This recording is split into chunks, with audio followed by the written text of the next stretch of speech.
நாம் இவ்வளோ நாள் இத்தனை நாள் எதுக்கு வெயிட் பண்ணிகிட்டு இருந்தோமோ அந்த நாள் வந்துடுச்சு. நாம் இன்றைக்கி நம்ம தோட்டத்தில் பீன்ஸு சாம்பிள் காய் அறுக்க போகிறோம். ஃபஸ்ட்டு அறுவடை செய்ய போகிறோம். காய்ங்க எல்லாம் வந்துடுச்சு.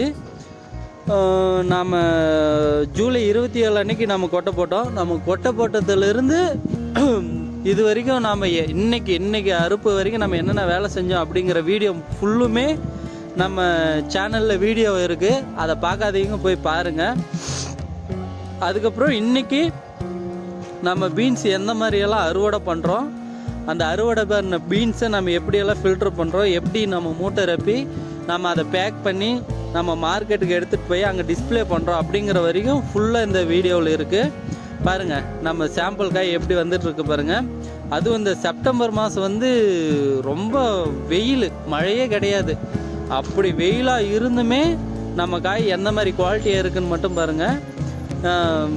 அதுக்கு நம்ம என்னென்னலாம் ஃபெர்டிலைசர் கொடுத்தோம், எந்த மாதிரியெல்லாம் உரம் கொடுத்தோம், மருந்து அடித்தோம் அப்படிங்கிற வீடியோவும் நம்ம சேனலில் இருக்குது. அதையும் போய் நீங்கள் பார்க்காதவங்க பாருங்கள். அப்படி பார்த்தீங்க அப்படின்னா இது ஆரம்பத்துலேருந்து இன்றைக்கி நம்ம ஃபஸ்ட்டு அறுவடை செய்கிற வரைக்கும் முழுமையான வீடியோ நம்ம சேனல்லே இருக்குது. அதை பூரா நீங்கள் பார்த்தீங்க அப்படின்னாவே தெரியும். நீங்கள் புதுசாக ஒரு வேளை நம்ம பீன்ஸு தோட்டம் பண்ணோம் அப்படின்னு நினைக்கிறவங்களுக்கு இதில் ஃபுல்லாக ஓரளவுக்கு உங்களுக்கே ஐடியா கிடைக்கும் பார்த்தீங்க அப்படின்னா. ஏன்னா அந்த அளவுக்கு நம்ம டீட்டெயிலாக போட்டிருக்கோம். நம்ம பீன்ஸு இன்றைக்கி அறுவடை பண்ணுறோம். அறுவடை பண்ணுறதுக்கு முன்னாடி நாம் போய் கோயிலில் வேண்டிட்டு வந்தோம். ஏன்னா நம்ம பக்கத்துலேயே இருக்கிற சாமி நம்ம இங்கே வேண்டிட்டு தான் நம்ம அறுவடையே பண்ணுறோம். ஏன்னா அப்பாவுக்கு சரியான பக்தி. அவர் ஃபஸ்ட்டு காய இருக்கிறோம், வா கோயிலுக்கு போயிட்டு வேண்டிட்டு வரலாம் அப்படின்னு கூட்டிகிட்டு வந்துட்டார். நாங்கள் கோயில்கிட்ட சாமி கும்பிட்டு அப்புறமா தோட்டத்துக்கிட்ட நாம் அறுக்க போகிற தோட்டத்துக்கிட்ட நம்ம பூஜை பண்ணுறோம். அங்கே ஒரு வெள்ளை இருக்கஞ்செடி இருந்துச்சு, அதுக்கு அப்போ பூஜை பண்ணிவிட்டு அதுக்கப்புறமா தான் நம்ம காய இருக்கவே நம்ம உள்ளே போகிறோம். பாருங்கள், எங்கள் அம்மா இருக்கிறாங்க, காய இருக்கிறாங்க. பாருங்கள் எந்த மாதிரி குவாலிட்டியில் காய இருக்கிறோம் அப்படின்ட்டு.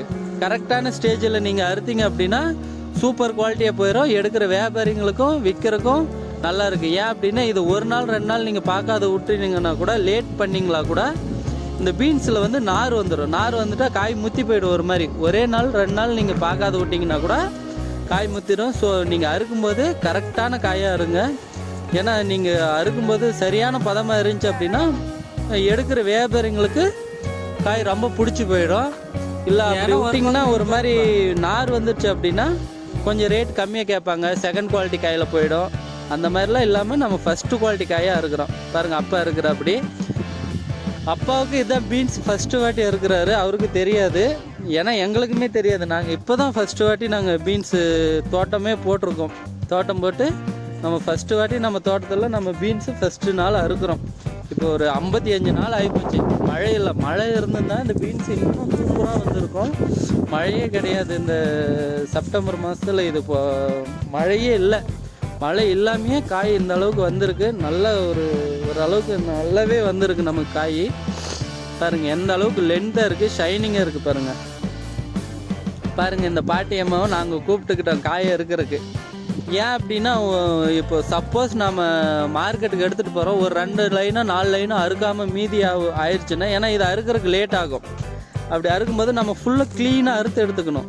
அப்படி ஒரு 4 லைன் 5 லைன் மீதி அறுக்க முடியாமல் போச்சுன்னா அதை மறுபடியும் அடுத்த நாள் நம்ம அறுத்து எடுத்துகிட்டு மார்க்கெட் போகணும்.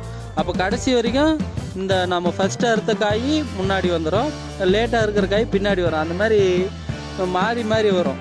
ஸோ அறுக்கும்போது ஃபஸ்ட் நாளே நீங்கள் ஆளுங்களை கூப்பிட்டுட்டு முழுசாக இருக்கிற காய் முழுசாக ஒரே வாட்டி அறுத்து போட்டுருங்க. அப்போ தான் இன்னொரு வாட்டி வரும்.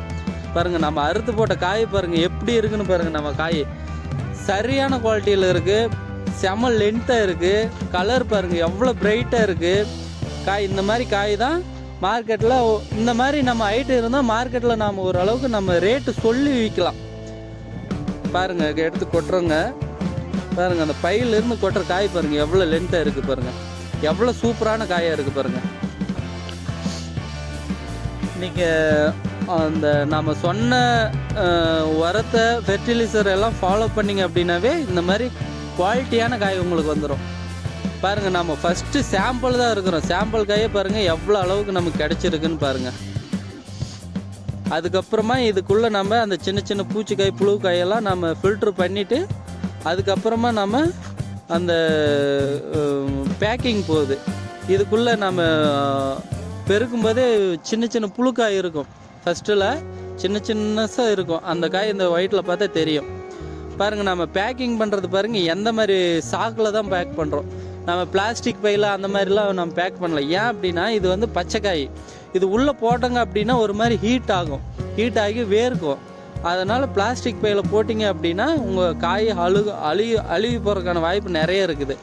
அதனால் இது ஏன்னா இந்த காய் வந்து ரொம்ப லாங்கில் போகும். நம்ம மார்க்கெட்டுக்கு கொண்டு போகிறோம் அப்படின்னா இந்த பக்கம் கேரளா, மதுரை மார்க்கெட்டு, இந்த பக்கம் பெங்களூரு, ஆந்திரா எல்லா சைடும் போகும். அதனால் லாங்காக போகிறதுக்கு இந்த மாதிரி சாக்கில் போட்டிங்கன்னா இதில் சின்ன சின்ன ஹோல்ஸ் இருக்கும்.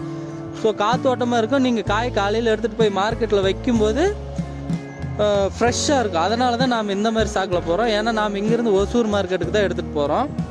ஒசூர் மார்க்கெட்டுக்கு எடுத்துகிட்டு போகும்போது பாருங்கள், இந்த மாதிரி தான் பேக் பண்ணும்போது நம்ம மூட்டை ரப்பும் போதும் பாருங்கள், கீழே அந்த மூளையெல்லாம் கவர் பண்ணி கீழேருந்து கரெக்டாக அடுக்கி எடுத்துகிட்டு வரோம். ஏன் அப்படின்னா அப்போ தான் ஒரு மூட்டை கரெக்டாக ஷேப்பாக இருக்கும்.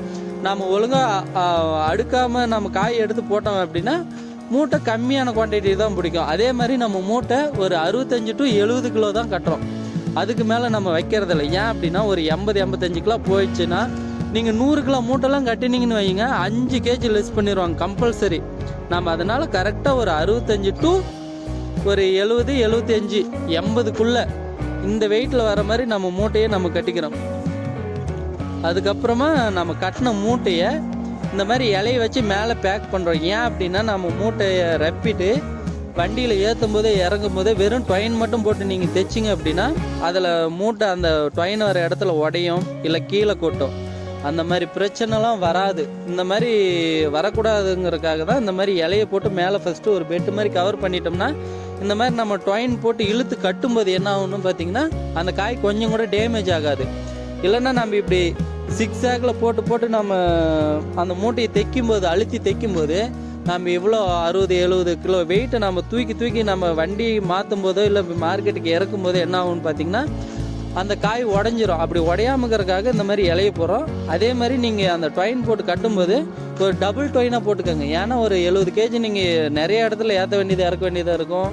இல்லை நம்ம எடுத்து வெயிட் போடுவோங்க ஸ்கேல் மேலே வச்சு, அப்போலாம் தூக்கும்போது சிங்கிளாக இருந்தால் ஒரு சில டைமில் அறுத்துக்கும். அதனால் அந்த அருந்து போகாமல் இருக்கிறதுக்கு தான் டபுளாக போட்டு நம்ம மூட்டையே கட்டிடுறோம்.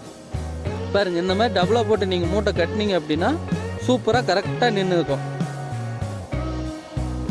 பாருங்க, க்ளீனாக தெரியுதுன்னு நினைக்கிறேன்.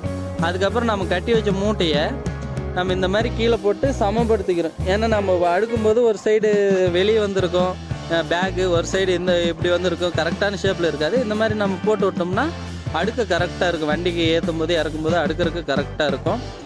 அதுக்கப்புறமா நம்ம மார்க்கெட்டுக்கு கொண்டு வந்தாச்சு. மார்க்கெட்டுக்கு கொண்டு வந்து நம்மளோட பேகு இந்த மாதிரி தான் நடுவில் கட் பண்ணி டிஸ்பிளே பண்ணுறோம் காயை. அப்போ தான் வியாபாரிங்க பார்த்துட்டு அவங்களுக்கு பிடிச்சிருந்துச்சி அப்படின்னா நம்ம சொல்கிற ரேட்டு கொடுத்து எடுத்துப்பாங்க. நம்மக்கிட்ட பேசி அவங்க எடுத்துப்பாங்க. இதுதான்